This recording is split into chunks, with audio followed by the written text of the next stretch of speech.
O ar da manhã estava carregado daquela umidade típica do cerrado em agosto. O céu, um azul quase doloroso de tão límpido, prometia mais um dia de calor seco em Goiânia.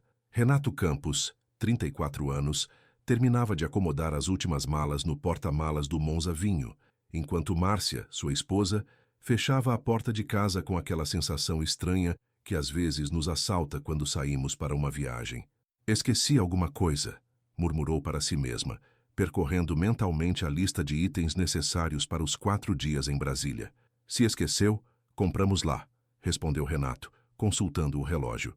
São 7h30. Se sairmos agora, chegamos antes do almoço.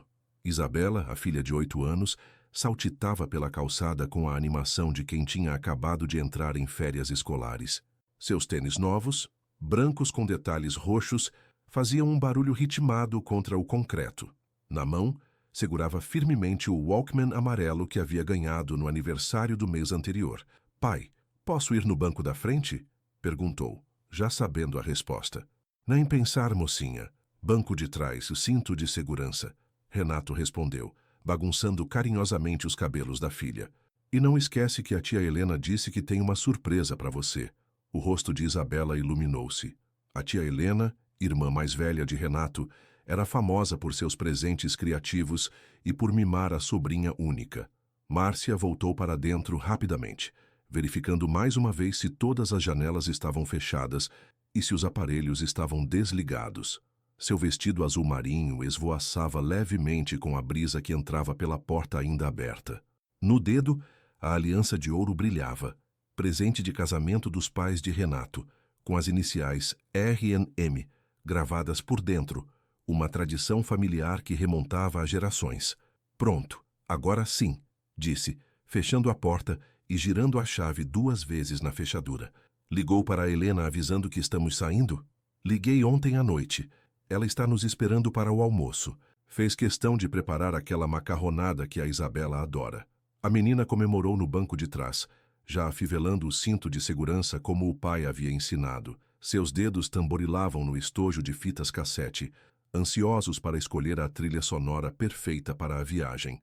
O Monza Vinho, recém-lavado para a ocasião, deu a partida com aquele ronco característico dos motores dos anos 90.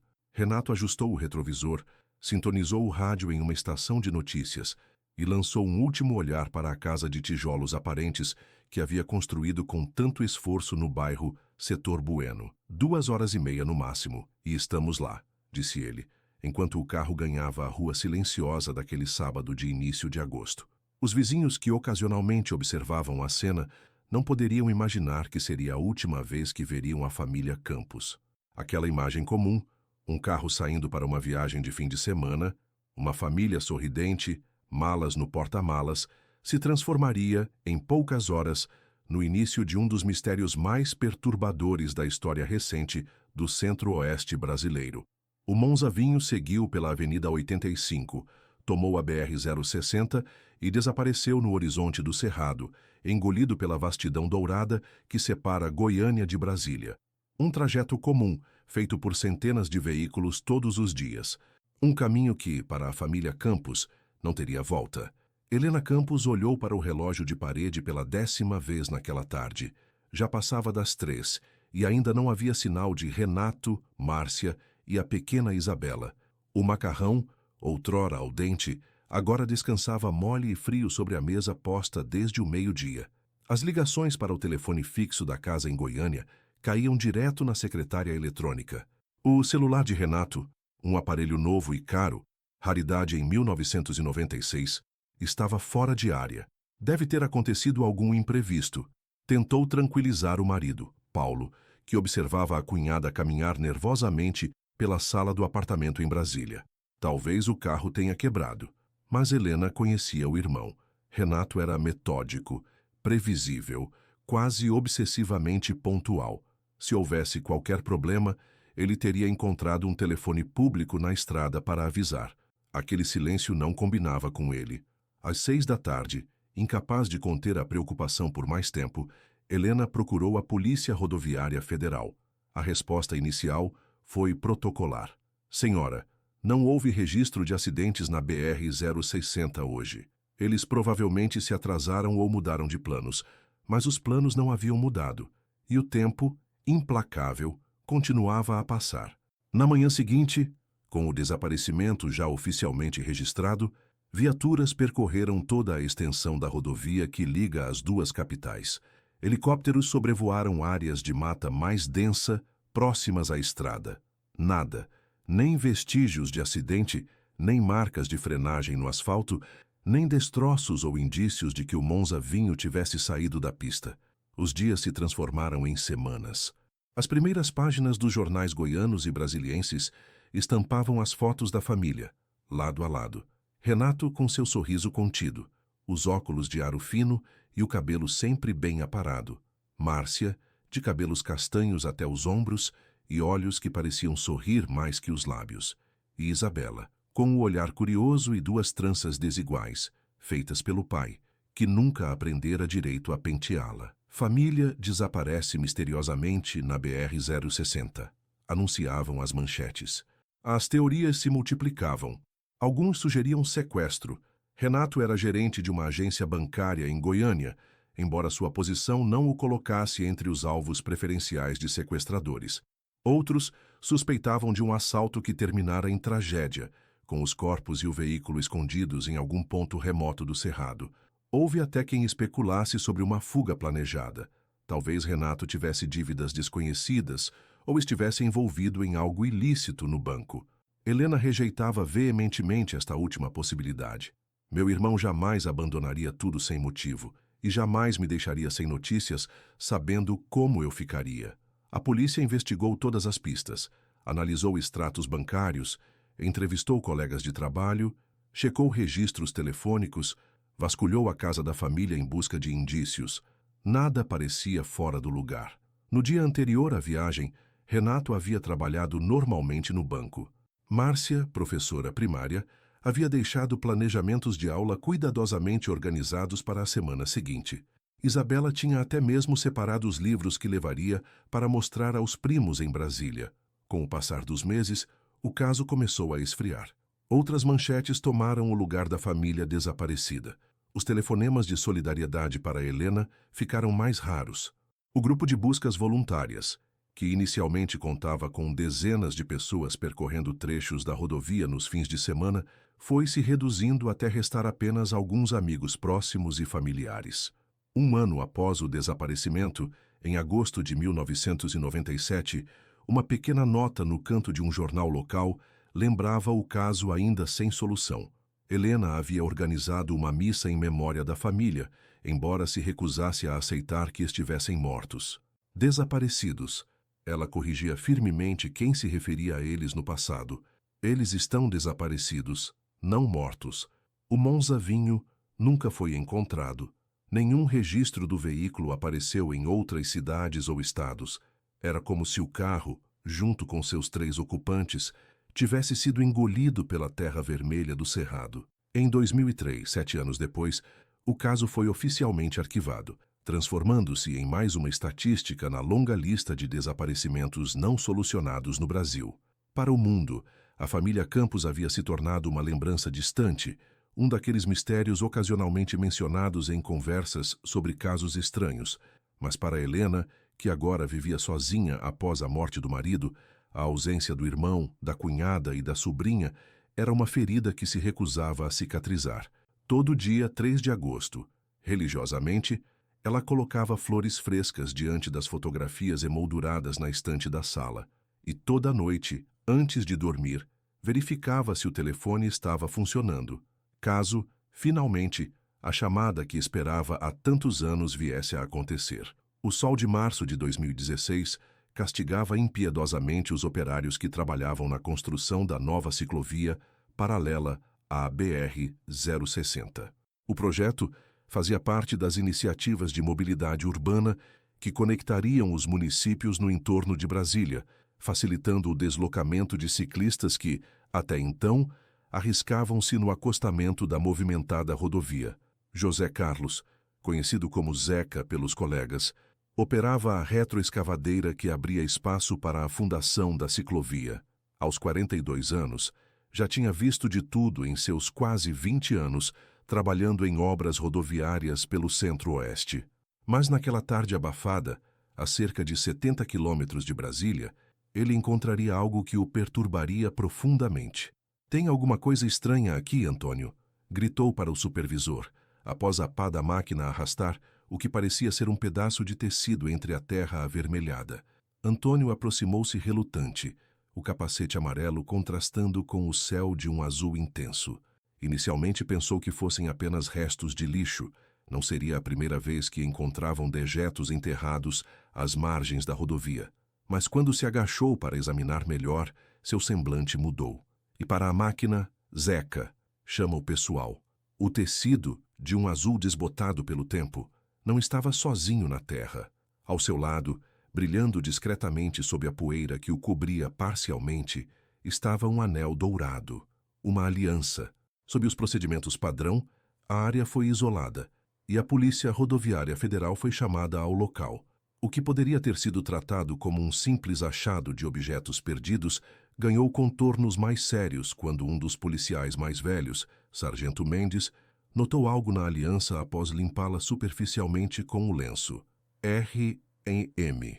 leu em voz alta, examinando a gravação no interior do anel. Isso me lembra algo.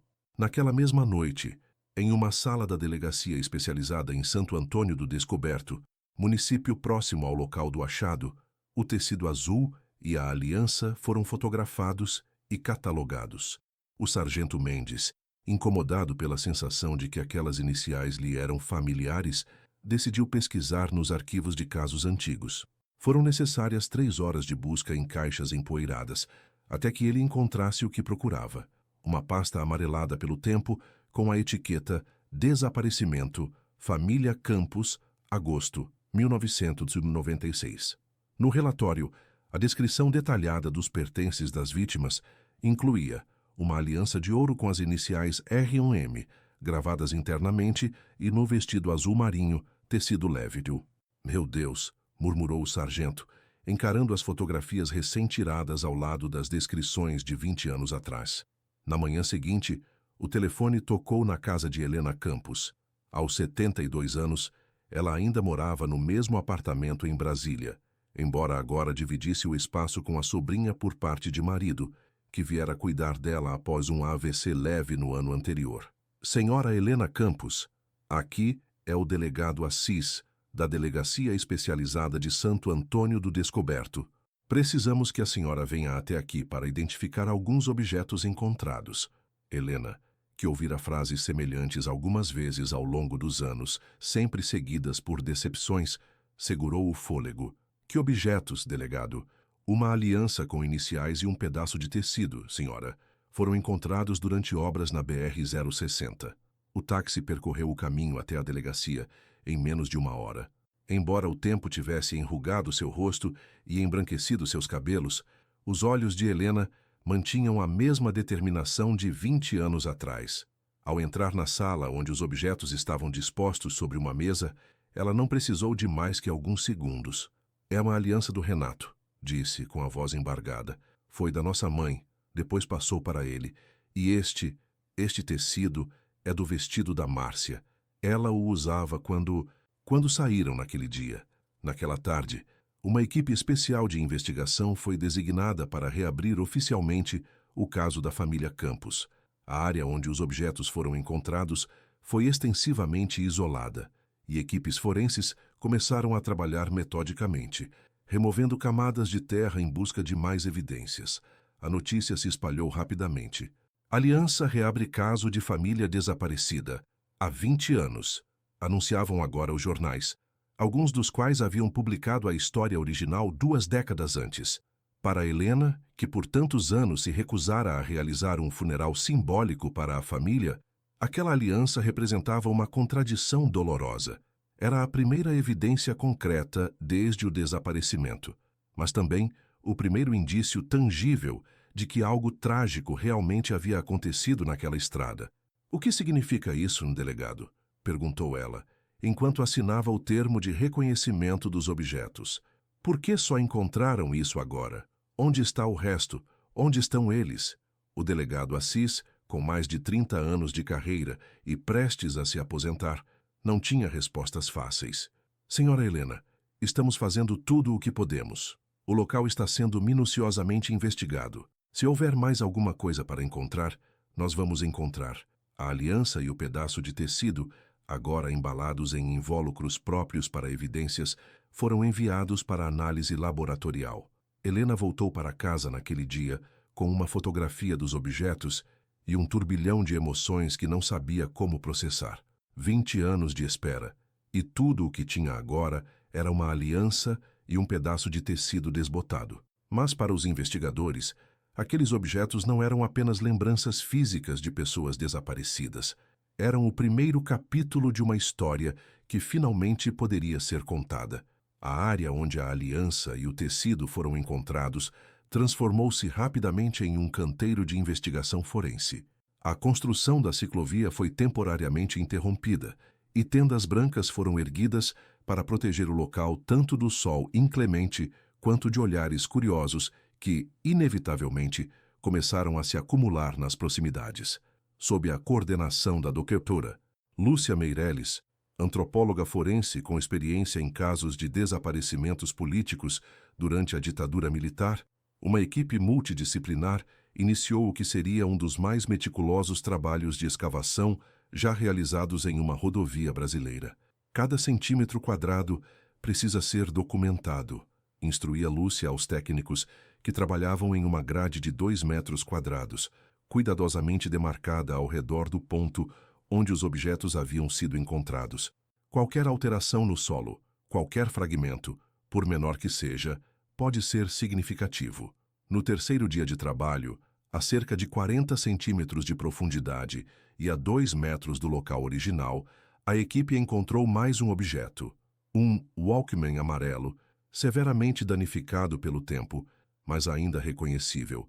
Dentro dele, uma fita cassete cujo rótulo manuscrito, quase ilegível, parecia dizer Músicas da Isa. Helena, que agora visitava o local diariamente, identificou imediatamente o aparelho. Era da Isabela. Ganhou no aniversário de 8 anos, um mês antes da viagem. Cada novo achado era como uma peça de um quebra-cabeça que se recusava a formar uma imagem completa.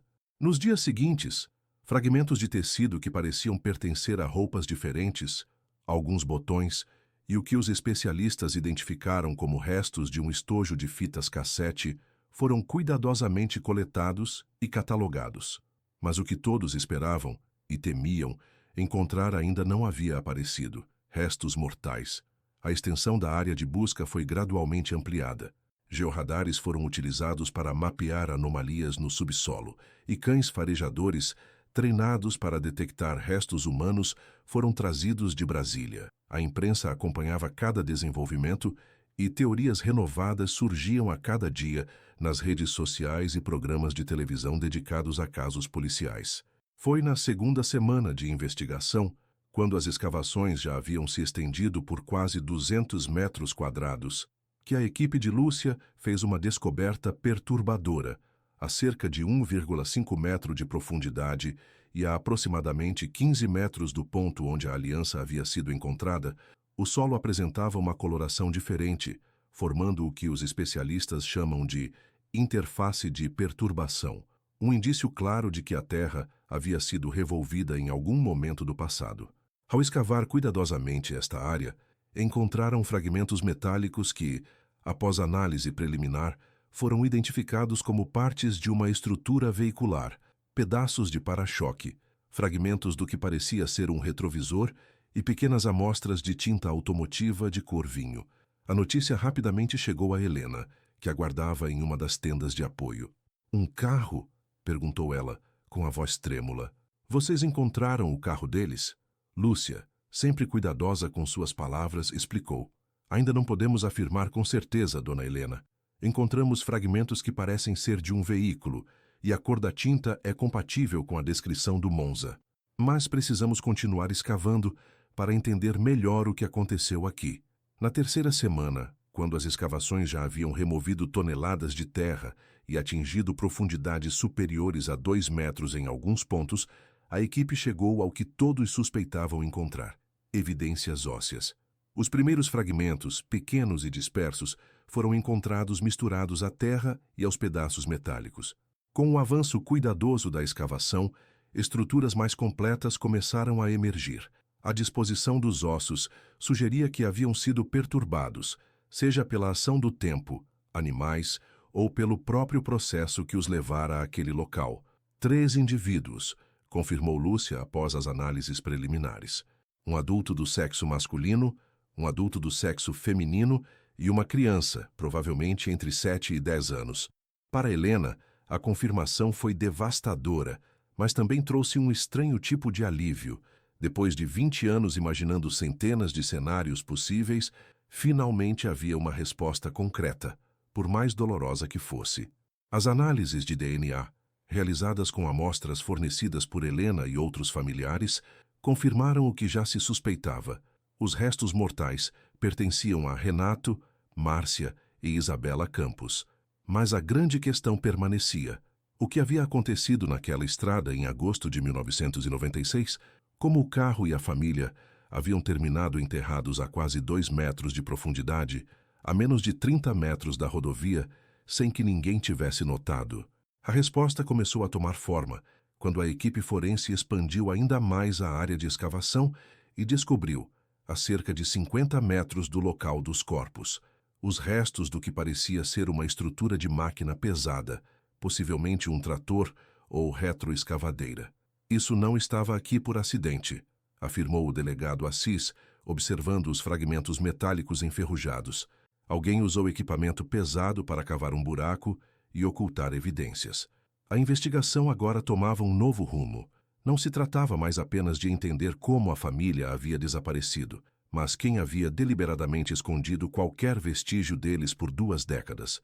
O avanço decisivo na investigação veio de onde menos se esperava, dos registros de uma empresa de construção que, em 1996, havia sido contratada para realizar obras de manutenção e ampliação em trechos da BR-060.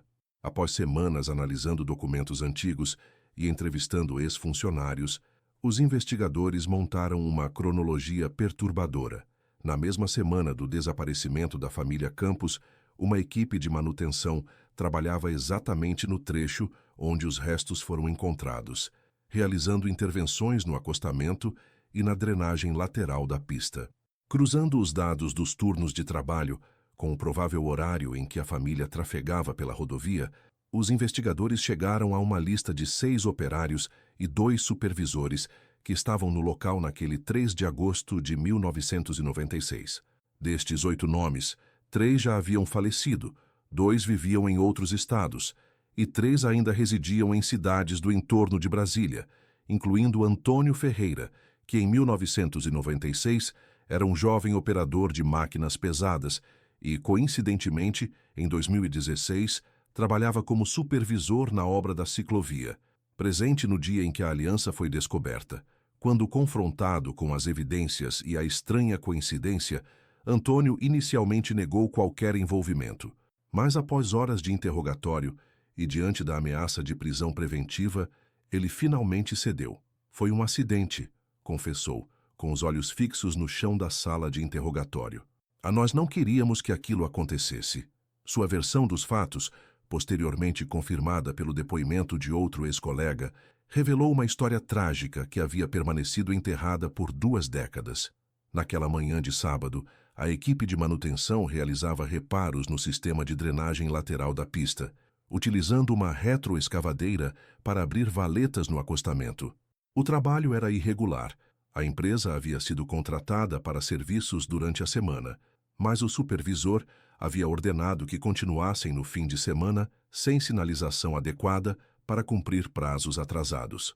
Por volta das 9h30, o Monza Vinho da família Campos trafegava sentido Brasília quando, segundo Antônio, o motorista pareceu se distrair momentaneamente, talvez olhando para a filha no banco traseiro. O carro invadiu parcialmente o acostamento, exatamente onde um buraco profundo havia sido recém-aberto pela retroescavadeira sem qualquer cone ou sinalização. Foi muito rápido, descreveu Antônio. O carro capotou várias vezes e caiu na vala que tínhamos acabado de abrir. Corremos para ajudar, mas Mas já era tarde demais. Segundo ele, o impacto havia sido fatal para os 3 ocupantes.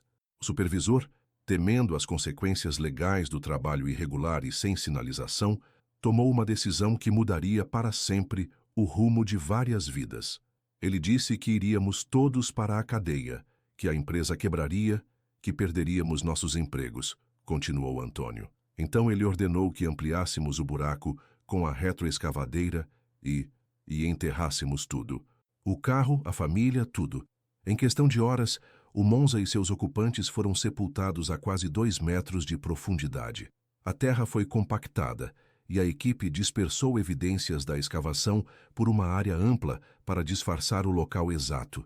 Nos dias seguintes, quando as buscas oficiais começaram, eles já haviam retornado para consertar o local, cobrindo-o com uma camada adicional de terra e plantando vegetação típica do cerrado para camuflar completamente a área perturbada. Vivemos com esse peso desde então, concluiu Antônio. Muitos de nós adoeceram, alguns bebiam para esquecer. Jorge, o supervisor, se matou 3 anos depois. Acho que ele nunca conseguiu conviver com o que fizemos. A confissão de Antônio levou à prisão dele e do outro ex-colega ainda vivo, ambos acusados de ocultação de cadáver e outros crimes.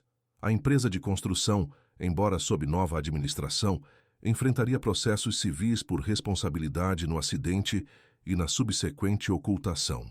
Para Helena, a revelação da verdade trouxe um turbilhão de emoções contraditórias. A raiva pela covardia daqueles homens que haviam privado a família de um funeral digno misturava-se ao alívio de finalmente saber o que havia acontecido. Não havia sido um crime premeditado, nem uma fuga voluntária, apenas um terrível acidente agravado por uma decisão impensada e cruel.